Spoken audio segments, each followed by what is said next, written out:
Welcome to Frame of Reference, informed, intelligent conversations about the issues and challenges facing everyone in today's world.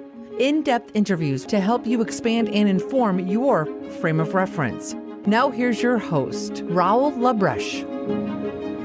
Well, ladies and gentlemen, welcome to another episode of Frame of Reference, Profiles in Leadership. And I have to tell you, I told my guests this, I feel a little bit like a little kid at Christmas time that we have this present to open up, because the person I'm talking with today has an expertise in an area that I have always been fascinated with. And you'll understand why in just a moment. My guest today is a man by the name of Brian Fairchild. That's right, Brian Fairchild. Relatively easy name given the kinds of people that I interview sometimes. But Brian is a former, get this, a former CIA case officer. Now just let that, if you don't like the CIA, this isn't your episode. If you want to know more about the real CIA, stay tuned in, because I can tell from Brian, just in the little bit we've been talking, he's going to give you the real deal. So, and if he gives us too much of the real deal, he's going to probably have to kill me and pull the tapes. But, you know, we'll try not to go into that state. Maybe you can have a little signal or something, Brian, for me, right? It says, or whatever. Right, don't go there. So after, with nearly 2 decades of experience, Brian operated in the shadows under official and non-official cover across Asia, Southeast Asia, Europe, and the Arabian Peninsula, and Afghanistan. Oh, nothing ever goes on in those areas. That must have been really, really boring. So he's a recognized expert in intelligence, and he's testified before Congress, as well as imparted his counterterrorism experience to over 10,000 professionals in the FBI, the CIA, military personnel, and police officers. Now, if this doesn't sound fun to you guys, again, tune out, go listen to something else. But for me, this is going to be like I said, pigs in new mud. He also has a book out right now that I just started reading a little bit of. And I apologize, Brian, I didn't have the chance to get further into it. But it's a book called The Hidden. And I'll let him explain a little bit of it later on. But Brian Fairchild, thank you so much for taking the time to join me here on Frame of Reference. It's just a pleasure and an honor. It's my honor to be here. Thank you for having me on. I really appreciate it. Well, and did I give you enough of an intro there, Brian? Is that a fair representation of you, or is there something else we should throw in there?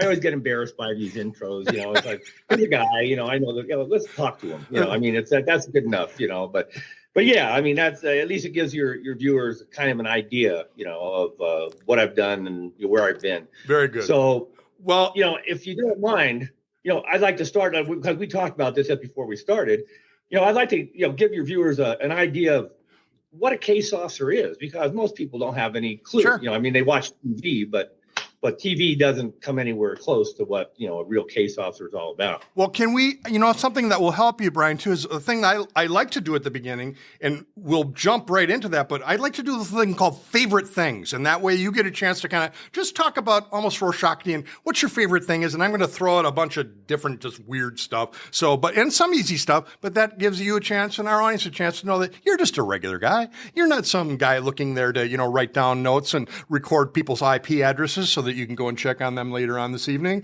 That's not what the CIA is about. So people think that, but that's Hollywood, right? But okay, so a couple of favorite things. If we had Julie Andrews here, we'd have her sing right for us. But first favorite thing, favorite color.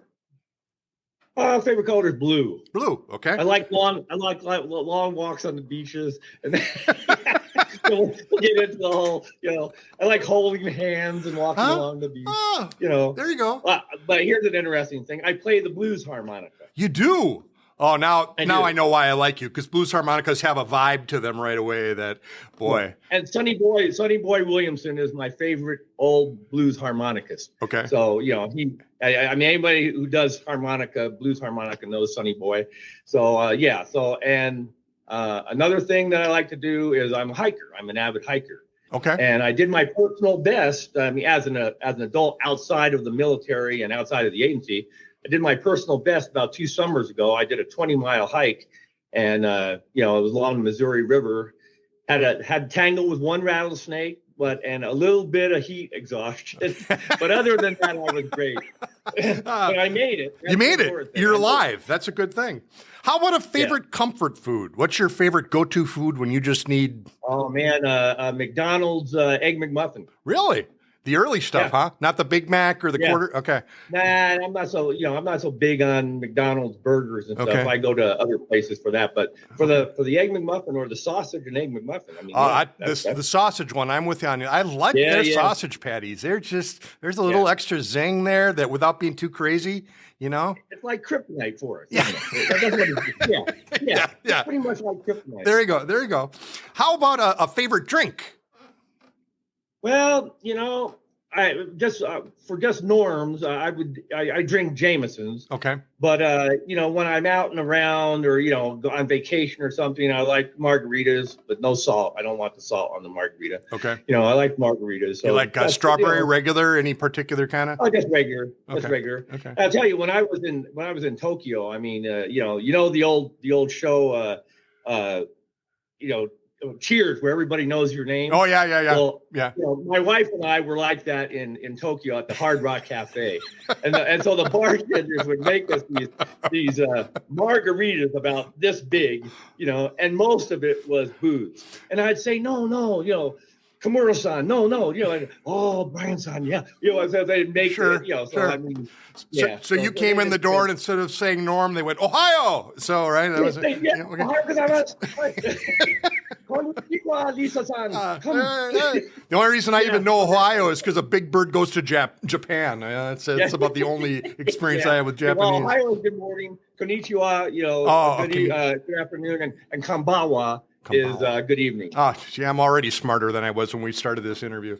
So how about, do you have a favorite piece of clothing? Like, do you have something you like to wear when you just kind of need to, This sort of thing right here. Right. I live in Montana, so fleece, fleece is good, or pullover fleece. Okay. I like ball caps, and let me just say that, for your viewers, this ball cap is my old Special Forces Green Beret unit. Okay. 19th Special Forces group. So what does Dia Presso Libre mean? To liberate from oppression. Okay. That's our motto. I was going to guess, but so you go in there and help those people that have been in a bad way. So yeah, gotcha. And Special Forces. It's interesting that we bring this up because it's it's along the lines of CIA, which is one of the reasons I got into Special Forces before applying to CIA. Because the Special Forces guys are the guys who deal with the indigenous personnel. They train them. They bring medical assistance to them and stuff like that, and they create force multipliers, sure. Which is kind of what you do in intelligence work too. When you recruit spies, sure. You're getting a force multiplier. So, sure. So it all sort of follows a track. Getcha. So, how about last question? Is there a favorite place you like to go to? A favorite locale, or just a house, or someplace you go to that just every time you go there, it's like, this is where I'm centered. This is the place. Yeah. One of the reasons I like to go hiking, and it doesn't really matter. I can go hiking in an alpine environment or a plains environment, but just being out there and, after I get going for about half an hour and I'm warmed up, I just look around. I see the mountains in the distance, and I see, let's say I'm on the plains, I see the, like the golden wheat looking, grass and that sort of thing. And I just go, man, this is where I want to be. Okay. So, yeah. So outside in general, do you think, or is there a particular spot that you think is just outside in general? I don't like being cooped up in the house, and okay. I like going traveling, and every place I've been, I sort of knew like a resident.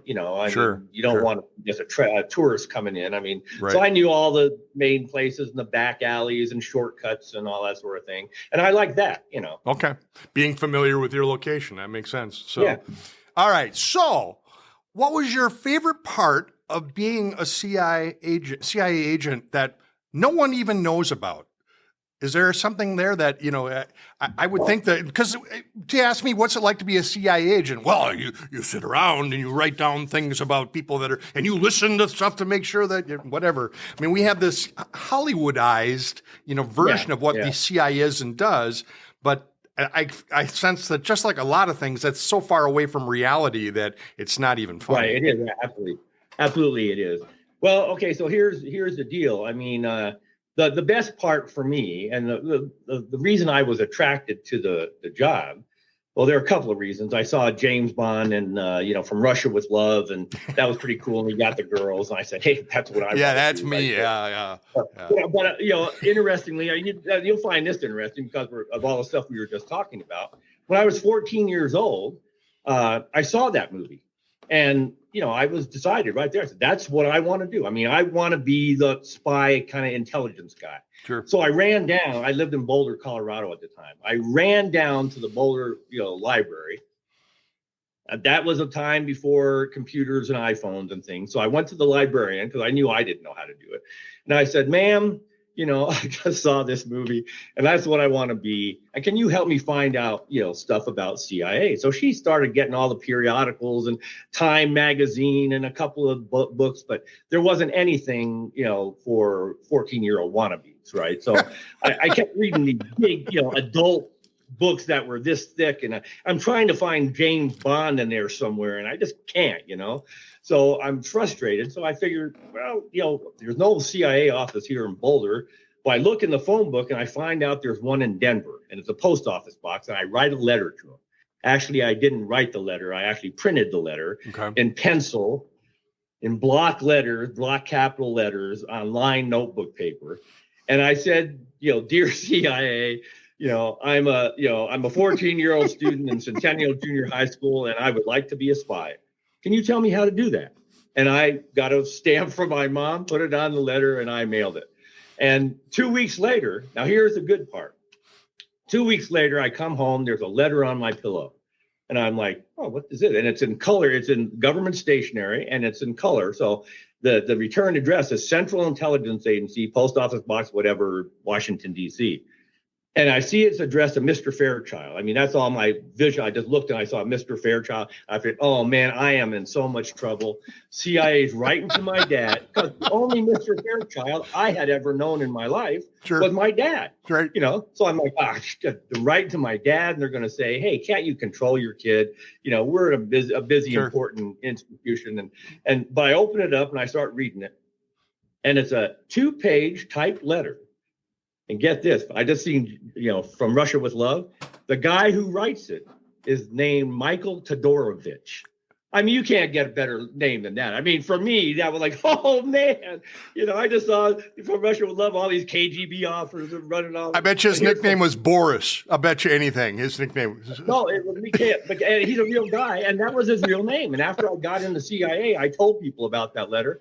And I never met Mike myself because he had retired by then. Okay. But they said, oh, yeah, Mike, yeah, he was out in Denver there for a while. He's a heck of a good case officer. But his real name was Michael Todorovich, and we were doing a lot of recruiting from emigre communities, as you might imagine, since we were set up to counter the Soviet Union. So anyway, I get this letter from the guy.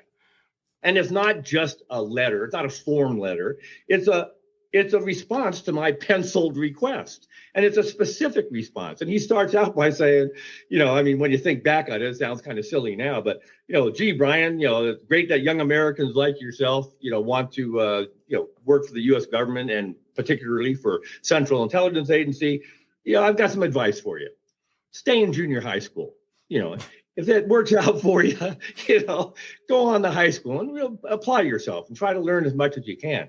Now, if you go to college, he says, I would recommend that you take courses in international relations or international politics or area studies. You're going to need a language, Brian. We're a foreign spy organization. All of our work is overseas. So you're going to need a language. So choose a language that you have an affinity for. And the military is good. So if you can do some military stuff before you apply to us, that'd be great. But 6 months prior to you wanting to accept employment, write back and we'll give you the polygraph. We'll do some background stuff and we'll bring you on board. I mean, I slept with that letter under my pillow. I'm like, man, I got it. I mean, right here, they've already offered me a job. Boy, just the right guy, right? To write that letter too. What a guy. Yeah. And I really owe him. And that's why I like to tell people about this and to tell kids in particular, because, my mom and my dad and all the adults were like, don't write to them. They're busy men.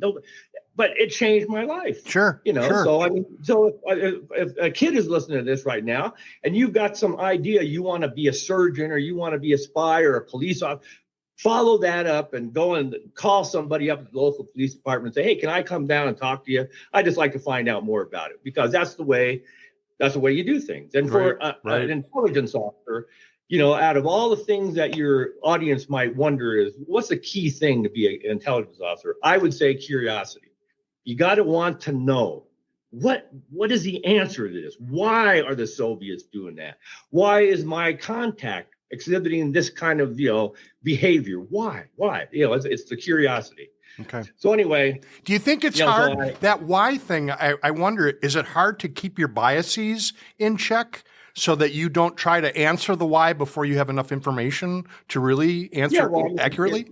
It's like anything else. I mean, there are biased CIA officers and there are objective CIA officers. But if you want to be a good CIA officer, you've got to go where the intelligence leads you, not where you're leading the intelligence. Okay. See, I mean, anybody, and see, this is where I get problems with conspiracy theorists. I mean, there's this old joke. In fact, that we used to tell it in CIA training.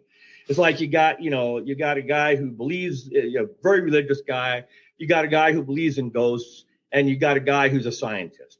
And they're sitting there on the park bench. Boom! Something happens in the sky. That scientist immediately goes, "Well, that was an aurora borealis caused by ever." And the religious guy goes, "That's a sign from God." And the other guy said, "That's an alien. That's aliens for sure." Right? You can make information whatever you want it to be.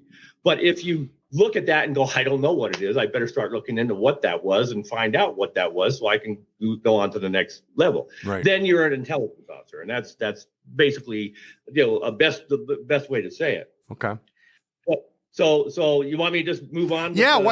Tell me more. What does an average day, if there is such a thing, an average day look like for a CIA officer of the type you were? Yeah. Okay. So here's I got to give you a little background first. So CIA was created in 1947 to basically counter the Soviet Union, right? By that point in time, World War II was over. The OSS had been disbanded in 1945. And because our politicians aren't very good at realizing that they're going to need help down the line, so the war's over. We don't need OSS anymore. You guys were great, but move along. Right. So they created the Central Intelligence Agency. And from that point on until the end of the Cold War, which is basically 1991, so basically 50 years, say, case officers were a particular thing. They were guys like me who wanted to live overseas, speak foreign languages, understand foreign cultures, understand foreign environments, understand foreign geopolitics and politics, understand regional dynamics, and all that sort of thing. Okay. Because when you're a case officer, your job is, you may be assigned to a specific country. Let's say you're assigned to Malaysia, but your job isn't just Malaysia, because are there Soviets in Malaysia? There's a target. Are there Chinese in Malaysia? There's another target. Are there North Koreans? Are there, People's Liberation for Palestine in Malaysia? Those are all targets. Is the Malaysian government a target? Well, certainly, and other diplomats that you come upon. What if you come upon a diplomat from Poland, which at the time was a Warsaw Pact country? Are you going to maybe try to recruit him? Absolutely. So our jobs were to understand what the world was about, right? To understand it in a geopolitical, strategic sense. And then, because if you're talking to somebody, if I'm talking to you and I've never been on a podcast, and you say, "Hey, Brian, you want to be on a podcast?" And I go, "Well, what a podcast? What do you put something on a pod or something?" I mean, right away you're going to lose interest, right? Mm-hmm. If somebody says to me when I'm working as an intelligence officer, "Well, we just smuggled in, a number of crates of AK-47s, which is a Kalashnikov rifle, which is one of the most, proliferated rifles in the world. Yeah. And I don't know what an AK-47 is. Do you want to risk your life for me, and work for the government, the U.S. government as a clandestine source? No. Right. So you have to kind of know things, and there goes back to curiosity. Because it can't be just one thing you got to know. It can't be just, what are the techniques of a case officer? Right. You got to just know things, and you got to be curious about that. Otherwise, you're not going to keep up. Well, be willing to soak stuff up, right? Constantly, just everything you look at. I wonder. And man, if you're curious, that's natural. Right. If you're not, that's death. Okay. So right away, if you're not a curious guy, you're not going to do well as a case officer. But if you are a curious guy and you love going out to the back alleys of whatever country you're in and getting noodles or whatever, and understanding the history and the tribes or whatever, then it enriches the experience, and you know a hell of a lot, and you know regional things. And as you move around that region in your career, you do better and better and better, right? And so my basic job, and the basic job for all career case officers at that particular time, was like, if you were this Polish guy that we were just talking about, my job would be to build a personal relationship with you. Okay, we're both diplomats, so we run together in diplomatic parties and stuff, and I get to know you, and I joke around with you, and you joke around with me. And if it seems like we're getting along, I keep moving that forward. And then maybe, and you're because I'm an American diplomat, right? Mm-hmm. And I know you're a Polish diplomat, and so you're figuring, well, maybe this guy's a spy. But if you're the kind of guy thinking, if he is a spy, maybe that he can help me because I've got a problem that he might be able to solve, right? Because I'm looking for guys like you who aren't so happy with the Soviet Union, aren't so happy with the Polish government, have a revenge, want revenge against somebody who purged your grandfather, something like that. And so I get to know you, and then I say, hey, Pavlov, how would you like to go and you want to get lunch sometime? I know this cool little place out of the way, and I say out of the way because I don't want him to think we're going to be in the middle of everybody. Right. And if he says, yeah, well, that's a good indication. So I move the thing along. And then at some point in time, I get to know you, and you start telling me things that you shouldn't tell me. The baby needs a new pair of shoes. The wife needs an operation.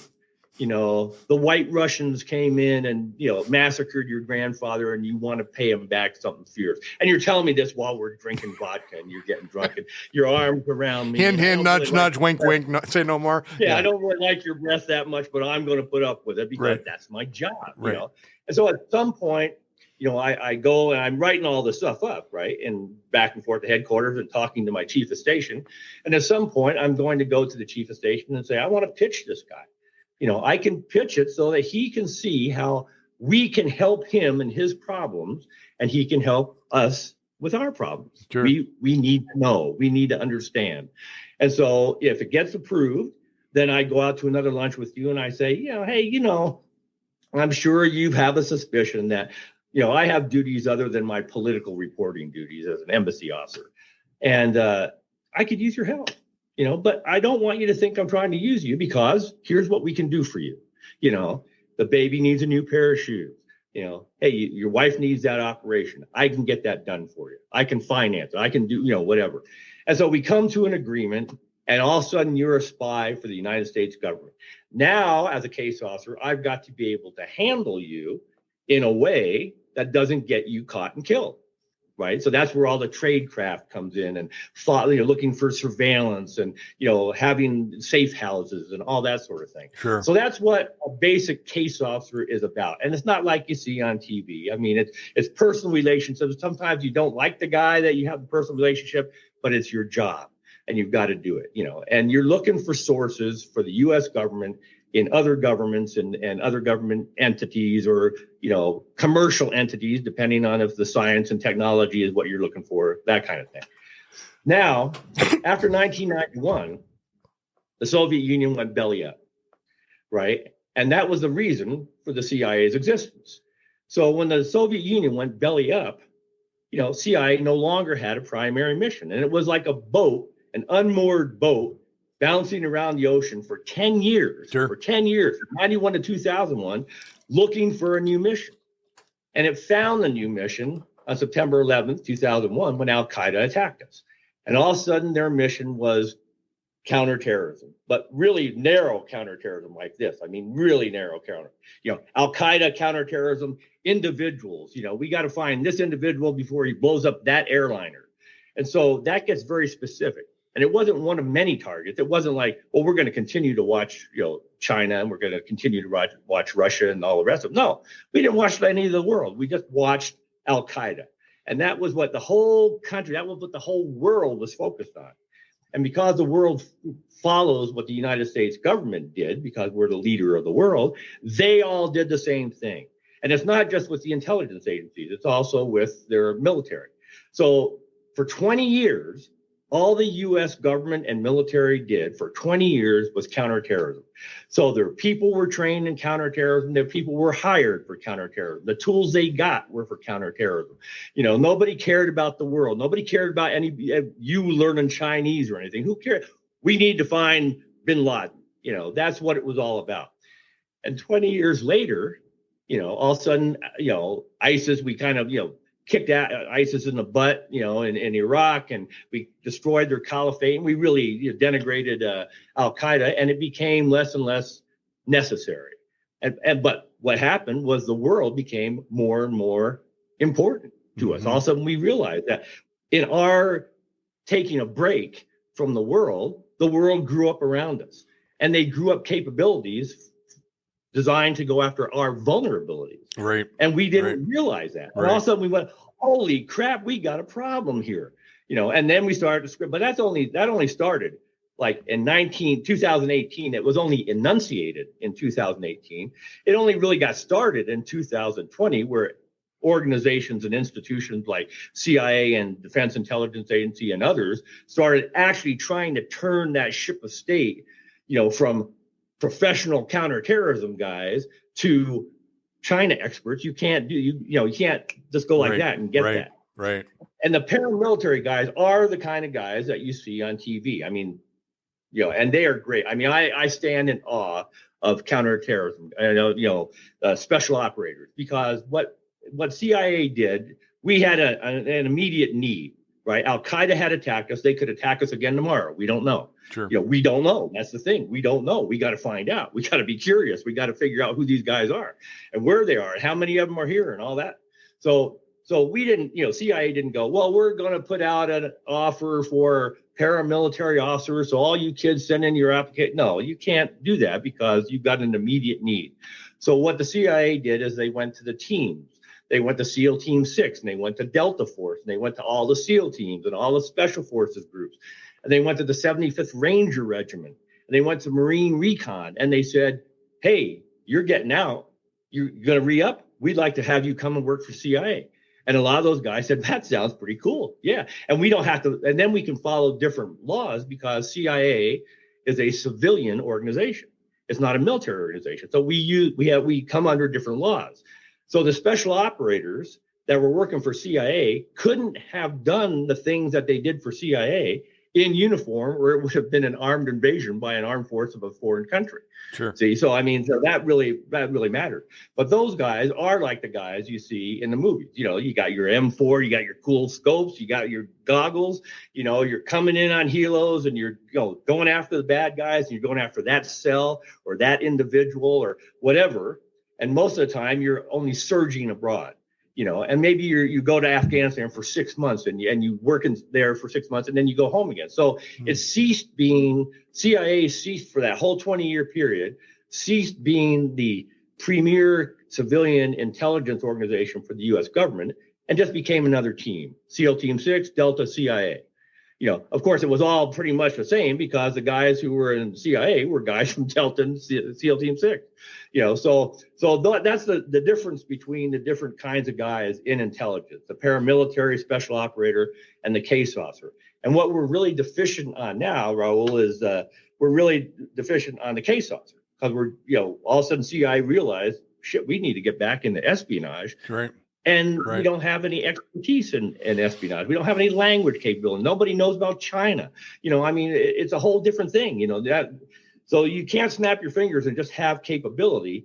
You're looking at 10 years to build capability. Right. And in those 10 years, China continues to beat us in different technologies and so forth and so on. Well, and it strikes me in that time that was going on where we were, I'm going to say it, asleep at the switch with people like China and Russia, which, frankly, I don't think we could ever afford to just let them be in the rearview mirror.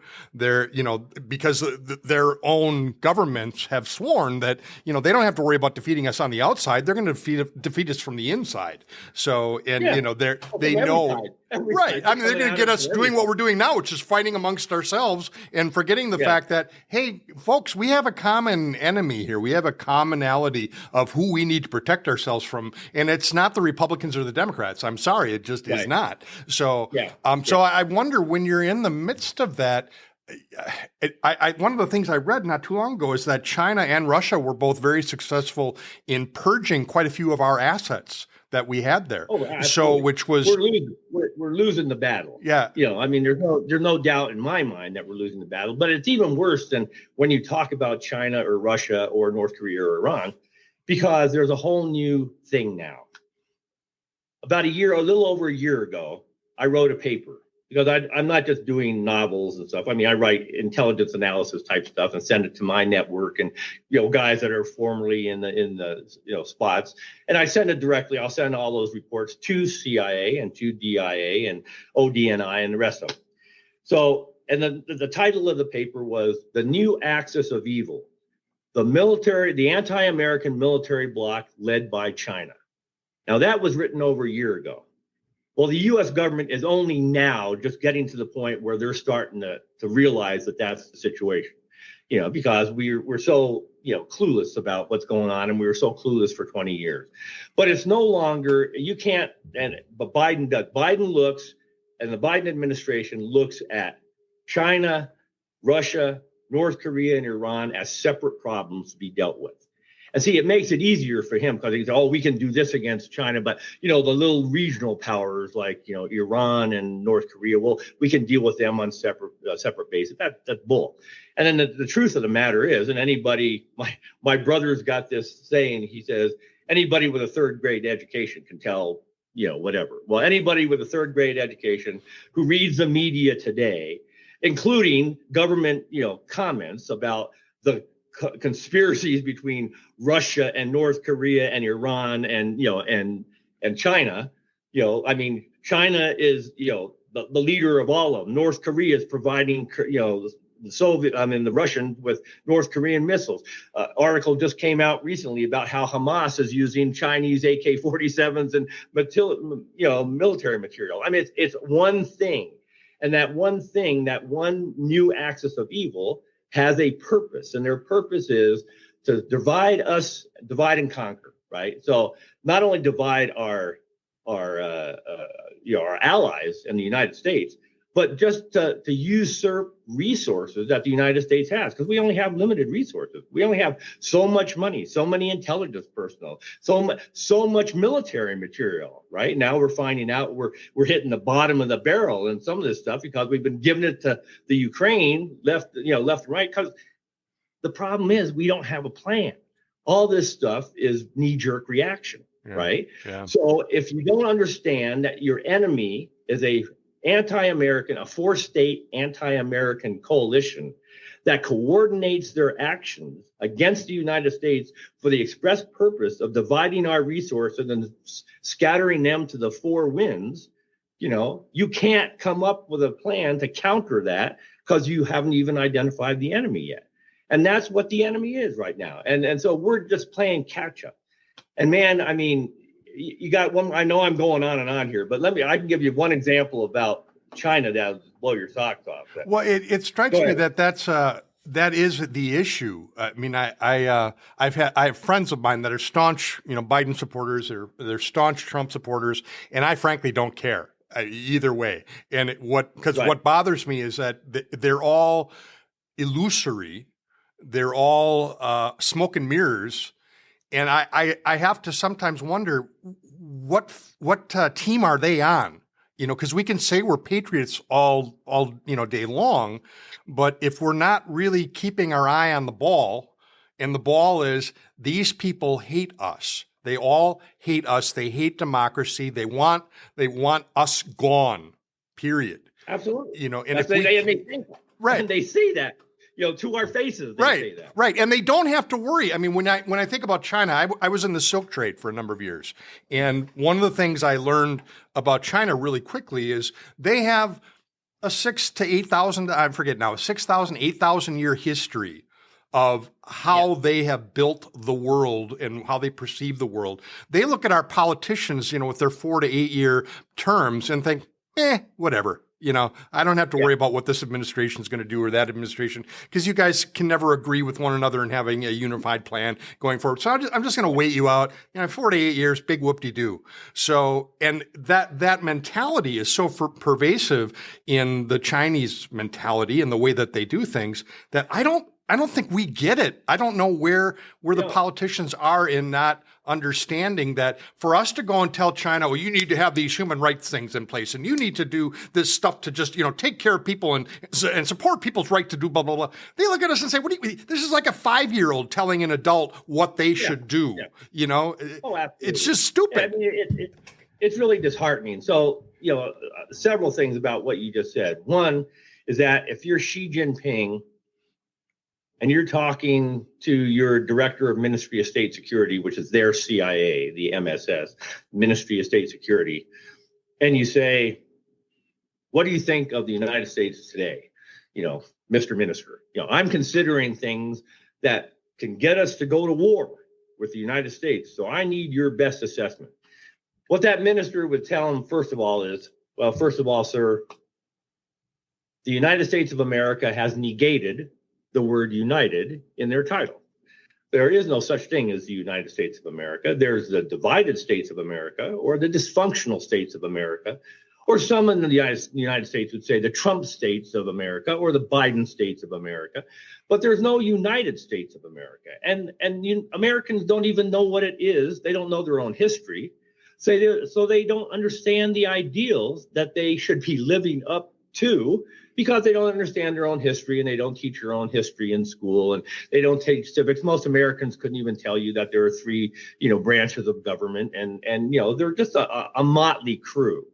And they allowed themselves to decline to such an extent, sir, that we're just kind of walking all over them. And, as you've seen, the American president literally begs you, sir, which is, Chinese really understand loss of face.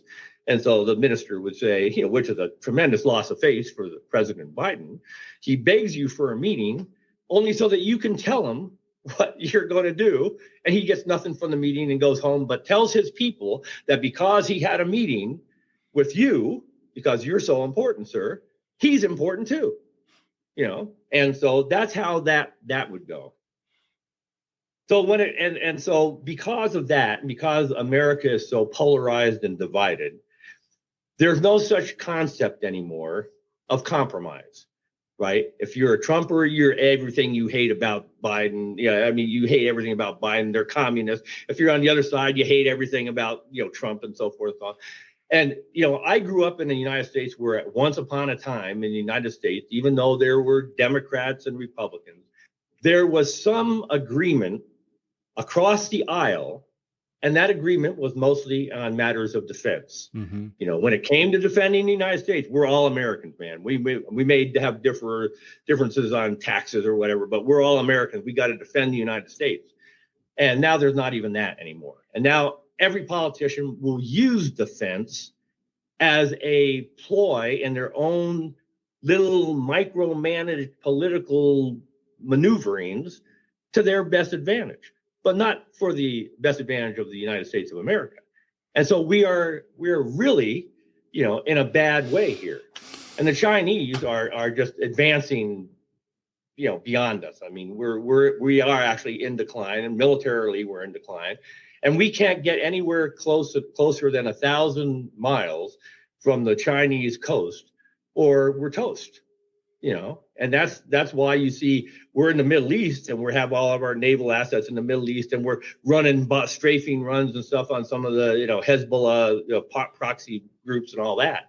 But when you saw China encircle Taiwan, for the 5th or 6th time, you never saw any of that sort of thing around Taiwan.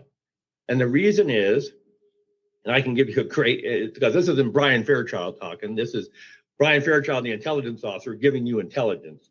And the U.S. Army in 2021 wrote a paper, an analytical paper about the People's Liberation Army Rocket Force. They said the People's Liberation Army Rocket Force is the largest and most diverse rocket force in the world.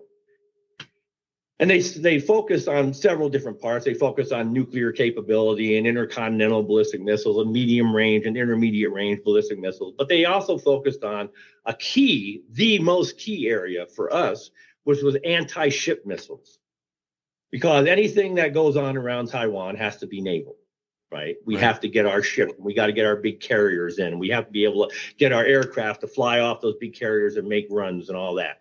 And the Army said, People's Liberation Army Rocket Force, and this was back in 21, so you got to times this by a couple more thousand, has so many anti-ship missiles that they can hit every single American combatant in the South China Sea, to the extent that every surface combatant in the South China Sea from the United States has used up all of its missile defense and still have more over to sink those ships. That's why we can't. You never saw, when they were encircling Taiwan, you never saw the USS Ford, the biggest, best, carrier in the world, get close to Taiwan and threaten them like we're doing in the Middle East. Because what are we going to do when they sink? The first time they sink an aircraft carrier, the United States as a world power is done. The balloon is burst. Because that's our big deal, right? Naval power. Look at these immense carriers and our power and stuff. We can't even get close enough to the Chinese or to Taiwan or the Chinese border without getting blown out of the sea. And so that and the key here, Raul, is that none of this happened yesterday, right? Remember what I was saying? For 20 years we were focused on counterterrorism. Okay, Fairchild, where's your proof? Your viewers might say. Yeah, anybody can say that stuff. Well, where's your proof? Well, China right now, as China stands today, it has the largest navy in the world. It has the largest armed forces in the world. It's got the largest rocket force in the world. It's got the largest shipbuilding in the world. It's got the largest Coast Guard in the world. And those Coast Guard cutters can be fitted with cruise missiles. They're not like our Coast Guard cutters. So they regard them as just another naval vessel. But they got the largest Coast Guard. They've got the largest maritime militia, and those ships are not fishing ships. They're iron hulled, reinforced hulled, military ships that they use for ramming and stuff. And you've seen that happen recently in the Philippines, where they ram the Philippine Coast Guard ships and all that sort of thing. So they've got hypersonic missiles, more hypersonic missiles than anybody else in the world, more accurate hypersonic missiles than anyone else in the world. And the United States doesn't even have one hypersonic missile. In fact, General Milley, formerly the chief chairman of the Joint Chiefs of Staff, said under his command, he said, China's got these hypersonic missiles and we have no defense against them. None. So if you're a ship, if you're a Navy carrier, and they've got thousands, right, of hypersonic missiles, and you get close enough to the coast of China, they start lobbing, salvos of hypersonic missiles at your carrier until you've used up all your air defense capabilities, and now they're pummeling you into the sea. So all the war games that we have run, the CIA and the United States government and the military, says, and here's the key, when we ran these military war games, we inserted capabilities that the United States government did not yet have, but were soon to be had in the next couple of years. So we didn't even have some of these capabilities. But they said in these war games that we might be able to keep China from actually overtaking, bringing all these massive troops in and overtaking Taiwan. We might be able to stop them, but at such an expense that we would never be a world power again, because it would at a minimum sink 2 of our carriers, 20 to 30 of our cruisers, the whole Japanese surface fleet, and all the, and 900 aircraft, and we only have 1,800 aircraft in the entire world. So half of our aircraft would be taken down. And we might, actually succeed from keeping, China from overtaking Taiwan. But the other thing that they didn't account for is the new axis of evil, because there's not going to be any situation where we go to war with China over Taiwan and Russia, North Korea, and Iran say, oh, okay, guys, no problem. Hey, that's between you two. You go ahead and fight it out. We'll just watch. No, it's the new axis of evil. And as we get into it with China, Russia's going to be doing stuff, and Iran's going to be doing stuff, and North Korea's going to be doing stuff, and we don't have the resources to fight all of them at the same time. So I don't mean to be a real downer, and I'm sorry to your viewers that I'm ragging on the United States, but it's got to be done because I feel myself as like Paul Revere. I'm out there trying to sound the alarm. I'm the enemy is coming. The enemy is coming. I'm not the British, but the new axis of evil is coming. And they're ready to come at any given time right now. And until you folks understand this and get a hold of your politicians and say we got to get back to where we need to be. Right. And your folks also go, maybe I've got to be a little more willing to compromise on some of these policies and things. We're never going to get it back. Well, that strikes me that you've touched on it, the polarization process, the just pigheadedness of our culture, our nation right now, of not realizing that there is something bigger to all of this than my political beliefs or my political allegiance. To define ourselves as Democrat or Republican right now, to me, it's just such a ludicrous definition and such a meaningless definition if we don't determine that we are first and foremost Americans. We're not Black Americans. We're not Chinese Americans. We're Americans. And we need to get that mentality that says, what is our greatest common good? What is the thing that we most cherish? And if it is our freedoms, then we need to be able to realize that, quite frankly, neither political system right now has done a very good job, nor do they seem to want to do a good job of addressing the issues you're talking about. They would rather play games with us to maintain power and wealth and whatnot, but it's all going to be for naught if we don't wake up. So I say all that because do you see as an operative, or have you seen as an operative, any keys to waking people up? We talk about wokeness, and I think the real wokeness is that, going, guys, come on, we have a country here. We have a democracy. We have a history. We have a wonderful paradigm in the Constitution for what we should and can be. Let's get it together. Yeah, I see none of that. And that's why I'm out here doing the Paul Revere thing, trying to get this across to people, because a lot of Americans that I talk to, well, first of all, most Americans don't know anything about overseas. Many Americans probably couldn't pick out China, which is our biggest threat in the world, on a map, and until we're actually hit with something, Americans are the kind of people that until there's a 9/11 attack and somebody rubs your nose in it, we don't react. And so, when you're busy doing your little political thing and your polarization and communist, fascist, all this sort of thing, who cares about what's going on over there in the world? And they don't realize what the impact would be. And so the impact would be this. This is the thing. It's not they're over there. It's like, what are we doing to Russia and China right now that you see? And we're putting sanctions on them, right? It had to stop them, but we hurt them, right? So their economies are hurt. Even most Americans that don't know anything about foreign policy would say, yeah, I hear those Chinese aren't doing very well in their economy, though. Well, that exact same thing can be reversed, and they do it to us. And all they've got to do is take Taiwan. 60% of all the trade in the world goes right past Taiwan. And Taiwan to them is like, Cuba was for us when Nikita Khrushchev was putting, nuclear missiles on Cuba 90 miles off of our coast. We couldn't abide that, right? That was too much of a strategic threat. How can you let somebody have a military base 90 miles off your coast? Well, Taiwan's 100 miles off the Chinese coast, and it's an American bastion. So just from common sense, you can see Xi Jinping will not allow that to remain. I mean, not without doing something or going to some kind of a fight. So he's going to take that. And then when he does, because like I say, we can't get within 1,000 miles of the coast without getting obliterated.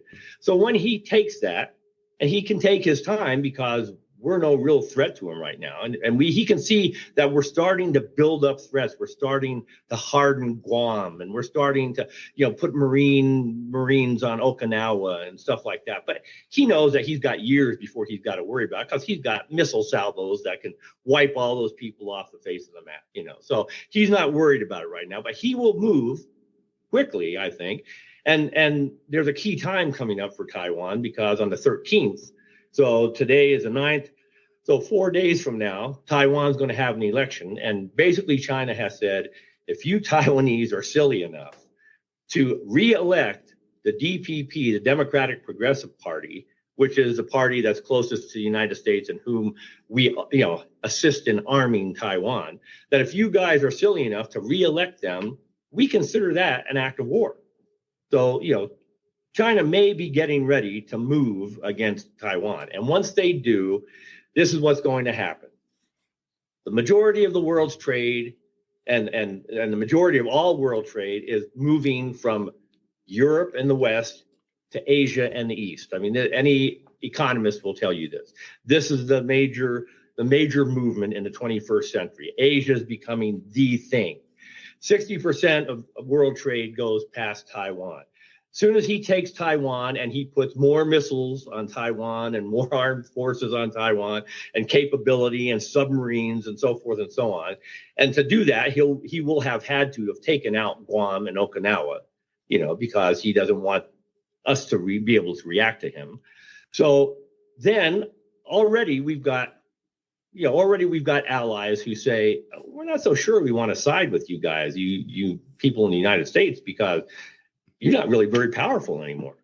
A good example is we got, Biden recently created this Red Sea task force because of Iran ordering Hamas to attack Israel as part of the new axis of evil.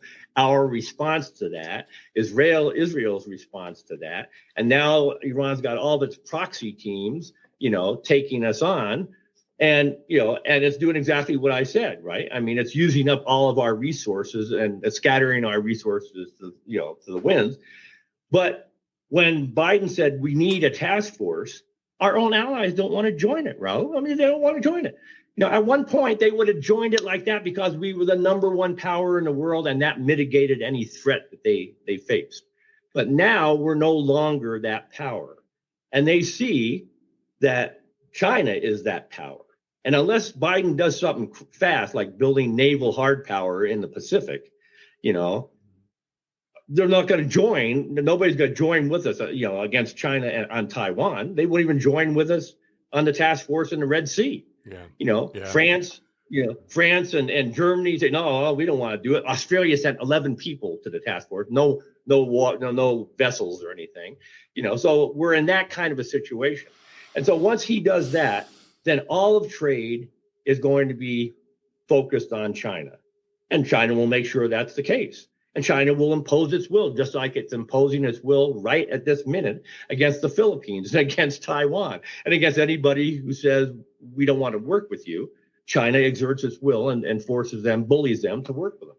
So then all of a sudden, we want to get in the mix. Hey, we want to trade too. Hey, we want to trade too. But China will shut us out. Or China will say, oh, yeah, we'll allow you to trade at these exorbitant rates. And we're going to sanction you on this, and this. And you better not start building up any more military power, or we're going to sanction that, and that. And all of a sudden, the United States and its citizens that thought they were the world's best and brightest are going to be spending $13 for a loaf of bread and going, what happened? And I'm telling you what's happening right now. So that's what's happening. So if you want that to continue, then continue along the polarization of the United States, and that will happen, So there's our problem. And we don't have time today to do the other part of this equation, which is it is not all doom and gloom. One of the things that does make America great is that we do take adversity and turn it into advantage. We do have a way of thinking outside of the box, which is the envy of the world, because we are a melting pot. We have been the assimilating point for all creative thinking for the most part. We're not under the thumb of some fascist dictator that makes us do their will. We are an eclectic and a force of people that have a lot of individuality, and that is a powerful, powerful thing. Absolutely. So I want to talk about that part of it and how that, I think, creativity. I think that, our ability, our aspirations to be the better angels that we of America have been in World War II. We were throughout all of the Cold War, that we can be that. We are still that, but we need to relight that flame and turn off all of this "Make America Great" nonsense and this, whatever is going on that is really smoke and mirrors. Because if you want to make America great again, I think there are other ways than what we're doing so far. It just, and there are ways of doing that. But first of all, you got to wake up the population. It was awakened, in World War II because of Pearl Harbor. It was awakened against Al Qaeda because of 9/11. Right. Now, hopefully, guys like me appealing to people and explaining the situation might get them to the point where, they realize there's a problem before it happens, because it's likely to happen sooner rather than later. Yeah. And, you can't do anything until you unite and say, we got to work on this together. Well, we need to worry. I think we need to worry about more than anything is the rapidity at which it's going to happen.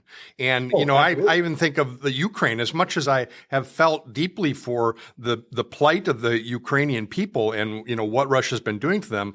I also realize that on a very pragmatic level, we've been depleting our Minutemen, our Patriot missile batteries at an astounding rate, at a rate that's far greater than we can restore them. So at this point in time, I look at the way that our assets are being depleted, and I'm sure there's some, a whole task force of bean counters in China and Iran and North Korea that are going, yep. Okay, they used another 16 today. Our intelligence says that they have 62. So we're down to the point now. Okay, it will be meaningless for them to try to counter our attacks because we'll just overwhelm them within 3 to 6 hours. Well spoken, which is the definition of that new axis of evil and what they're trying to do. Yeah. So, if we have to, I guess I'm going to ask you right now, we need to come up with another time that we can continue this conversation, because it is something that you don't get better unless you confront what it is. It's like Alcoholics Anonymous. You don't get better fighting that war until you acknowledge the fact that you are an alcoholic and you have a problem and it needs to be addressed. We are Americans and we have a problem and we need to address it, and we need to stop playing all this nonsense stuff and start focusing on what do we really want the world to look like in 20 years, because we just wasted 20. What do we want it to look like 20? What part do we want to play in it? And what's the best way to get there? And I think you probably have some good information on what that pathway could look like. If I wasn't optimistic, I wouldn't be on your show right now trying to spread the word. Right. The first thing is, like you say, you got to make them understand there's a problem. Hey, boss, we got a problem. Okay, so that's what I'm trying to do right now. That's what you're trying to do. So if we can get them to understand, well, we got a problem, there are ways of going about that. It's going to take time, and there's no immediate, fix. But we can do a whole lot better than what we're doing right now, because what we're doing right now is, nothing. Squat, right? I'm with you, brother. We're on track. We're doing this thing. We will. Where 2 or more are gathered, there will be work. Things will happen. So, what's the old Margaret Mead saying? Never underestimate the power of a small, passionate group of people to change the world. In fact, it's the only thing that ever has. So, And Churchill, here's a great quote, because a lot of the people that we're talking to, the polarized folks, they are thinking we don't need the rest of the world. Well, Churchill had a great quote.